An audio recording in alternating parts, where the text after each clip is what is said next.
In 500 CE, classical empires were at their peak. In the Roman Empire, the emperor and the Senate held equal power. When this balance of power was interrupted, conflict ensued. This is that story.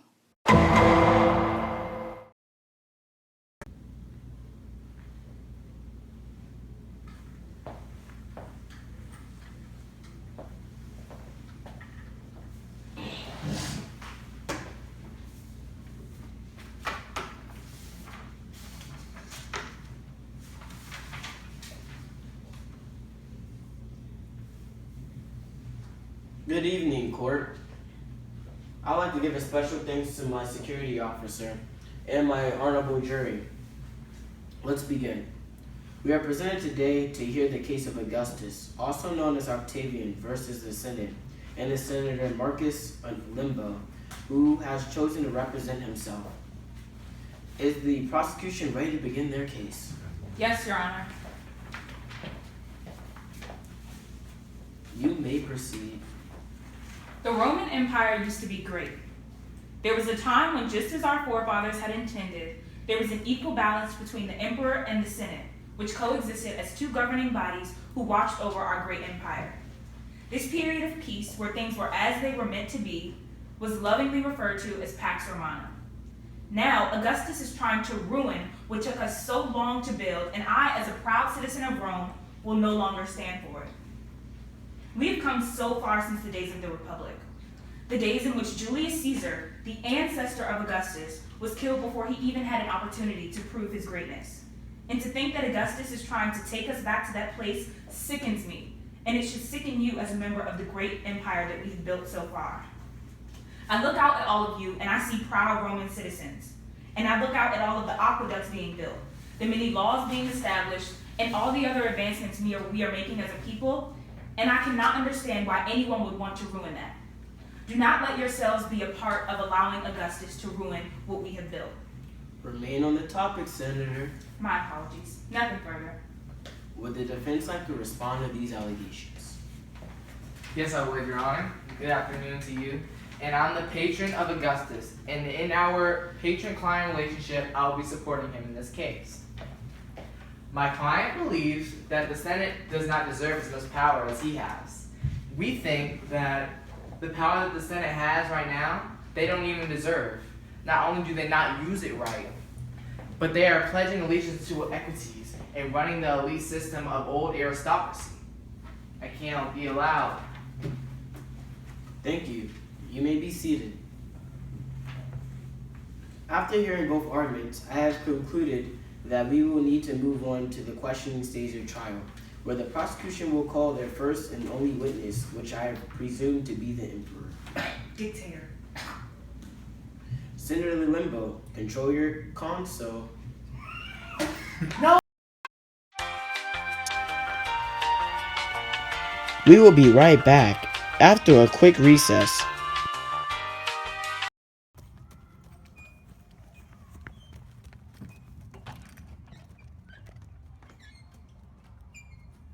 Roman women were confined mainly to the home.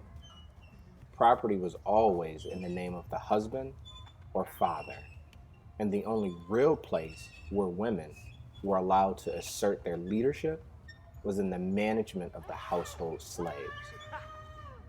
During this time period, Rome was a slave-based economy. Thus, the women having oversight over the slaves was an extremely important.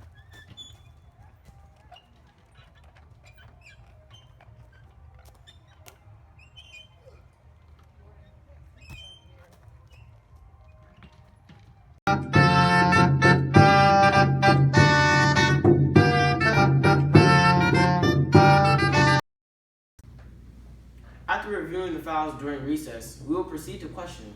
Wait, weren't you playing on the playground during recess? No files were being viewed. I don't recall. Liar! It's the same session. I would like to call my first witness, Augustus, to the stand. Good afternoon, Senator. Looking good, security guard. Like I'm famous. Good afternoon, Jared. Afternoon, Your Honor. Afternoon. Augustus, can you please state your occupation for the court? Well, as you all know, I am the Emperor of Rome. As the Roman emperor, what does your job entail? As of right now, I'm responsible for half of the leadership of the Principate. You must be confused. This is the Roman Empire. Can you describe to me what you mean by Principate? You are very humorous, Senator.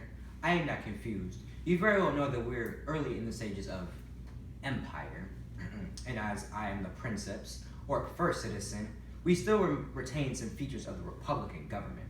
I have adopted the term Principate to simply describe our system of leadership. That's interesting because earlier you said that you were responsible for one half of the leadership of this Principate, but the title that you've given to what we all call the Roman Empire only has to do with yourself. How do you explain that? If anything, that term is just a cover-up for the dictatorship that Rome is becoming.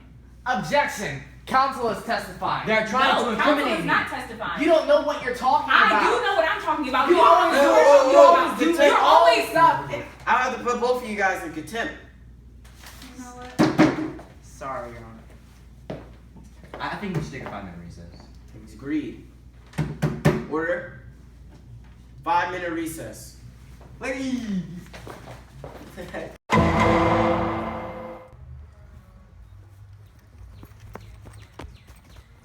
In general, women were not held in high esteem and had few rights. Women were thought to be untrustworthy and easier seduced by the devil than men. No woman is good unless she be a saint, was a common saying. As potential sinners, women were expected to be meek and govern themselves appropriately, inclusive of being ashamed of their clothes and beauty. Around 500 CE, women were not expected or even allowed to work outside the home. And breastfeeding was considered a job for lower class women. Babies from wealthy families were sent out to wet nurses.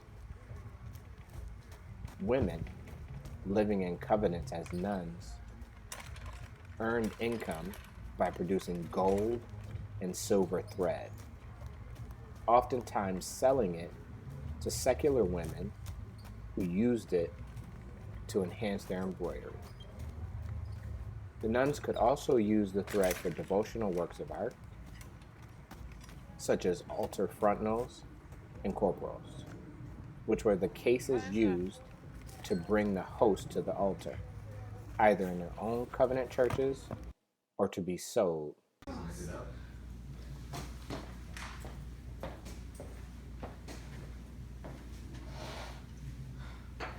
Now that we're all gathered, we will proceed with the line of questioning. I would like to call Augustus back as my witness for one more question.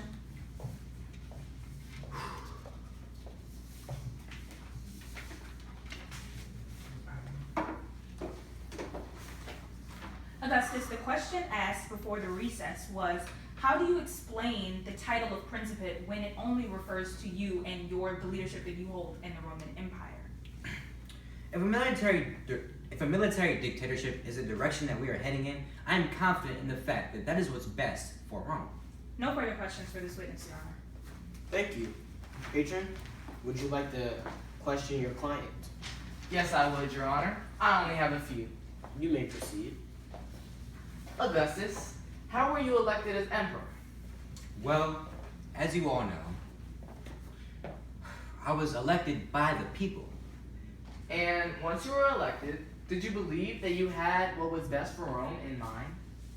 Well, I certainly did. And they did. And they did believe that I had what was best in mind for Rome, or else they would have killed me, just as they did my grandfather, Julius Caesar.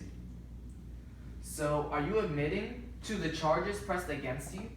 Trying to have more power given to the emperor than the split between the Senate and you? I guess that is true. No further questions. Augustus, since you have admitted to and plead guilty to the charges presented against you, I have no choice but to revoke the title of your emperor from you. Court is adjourned.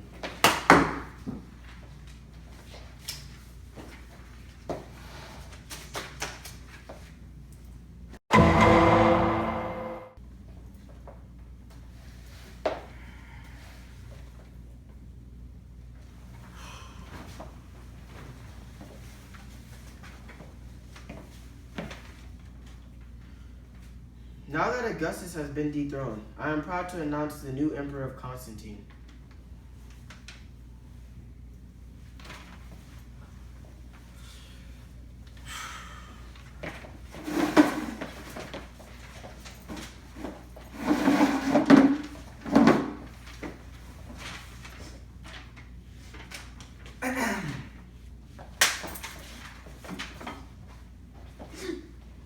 Excuse me. As my very first active emperor, after this long and hard 3rd century crisis, I am officially making Christianity the official religion of the Roman Empire.